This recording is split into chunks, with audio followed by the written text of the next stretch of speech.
Hello, this is Endo64 and welcome back to another fun-filled and very exciting episode of Custom Texture Packs. Woo! As you can see, this is going to be on day 9 right now, and like I had said before in the last episode, you might see a couple things that will appear in future episodes as well, but for the most part it's because I finished all of week 2 already, and it's just a matter of presenting the videos. So, let's get started. Now you right off the bat see these two and you're like, wait a minute, didn't you already do the command block and the cobblestone for the first week?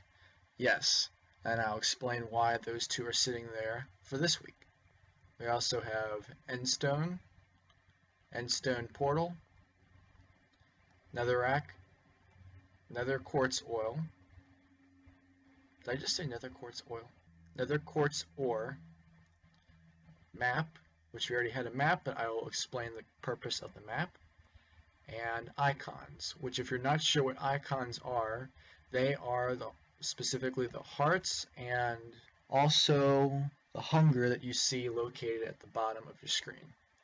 Alright, so let's show you what this looks like with the Faithful pack. Okay, we're back, and once again, I will explain the purpose of these two later on in the episode. Then we have endstone, end portal, netherrack, nether quartz ore, the maps, which there's more in here, and I'll explain why. Actually, I forgot to do that the first time through, but specifically, it relates to the outside border of the map itself, and the icon which you see is the white, I'd say, ellipse shape. Yeah, the ellipse shape that you see, that's me moving around. I'll explain why that's important. I'll stick this over here. And icons. Now, if you see the icons at the bottom, you have what the heart looks like and the hunger bar looks like. I forgot to do this as well for default, but you also have what underwater bubbles will look like. And also with them popping. If I can get back up. Alright, now let me show you where I stand as of day 9. Okay, and we're back. Now, as you can see from the looks of the command block, the 64s that were originally on the sides of it have been removed. I saw that as like a possible bug, so that's the reason why I had gotten rid of it. But also what I'm noticing, if you also notice as well, is that these lines do not match up. I will most likely be fixing this later on throughout the episodes. Then if you also see the cobblestone, I don't know if you remember the cobblestone that much, but the cobblestone used to be a little bit more darker than this, which I forgot to put a gold block underneath it, because I forgot to say that Kira Wolfie helped me out with that. But yeah, she helped me out with the cobblestone. Basically, when I was looking at the cobblestone and comparing it to the regular stone, I was thinking that the cobblestone was a bit too dark compared to the other stuff. So I had asked her if she could possibly lighten it up, which, as you can see, it's lighter, and it matches a lot better with the stone beside it. Then we also have the end stone, which, as you can see, is just like the cobblestone, except the color schemes are different.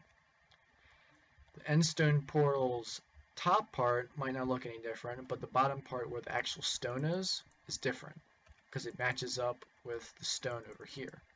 The rest of this will get finished on later throughout the weeks, but as of right now, this is what it looks like.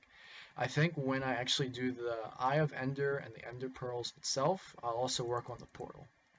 Then we also have Netherrack, which once again matches up with that. I gave the little individual stones a brighter color, and the little background areas between the stones a darker color. The little red lines that you see on it were actually the exact same lines on the original Netherrack for the Faithful pack, so I just thought I'd give it a little bit of a cool detail. Then we have the Nether Quartz ore, which is kind of, I'd say scribbly, but I kind of like the way it looks. It makes the quartz ore stand out, but definitely stand out. Okay, so let me get another one of these maps out. With the map, if you remember before, the background, what the background looked like before, now you take a look at it. Just like with the paper and the map from the past episodes, the outside border around the map is more straight as opposed to being bent, crinkled, cut, whatever you would like to call it. And also the icon which points to where I'm at is also an orange arrow. There's a little bit of a bug with that, but I'll get with Kira on it because I told her that I would probably be fixing it later on. I stick this back in there. And the last but not least, the icons. You see the bottom part of the screen, the heart is a little bit more of a bright red color. The hunger bar is a little bit more darker with meat. The raw portion that you see that's red is more vibrant, should I say, and the bone itself is more white as opposed to a tannish color. And also, this one I think is pretty cool. Remember the bubbles? The bubbles now look like this. And I don't know if you remember the popping motion, but instead of it being only a couple of lines, the bubble actually has lines popping from all directions. So yeah, that's what that looks like. And even though I forgot to put the sign over here, that is to where day 10 will be. Once, of course, I've finished doing the inside of day 10, because as you can see outside. Yet to be finished. But that's where I stand as of day 9, and until next time.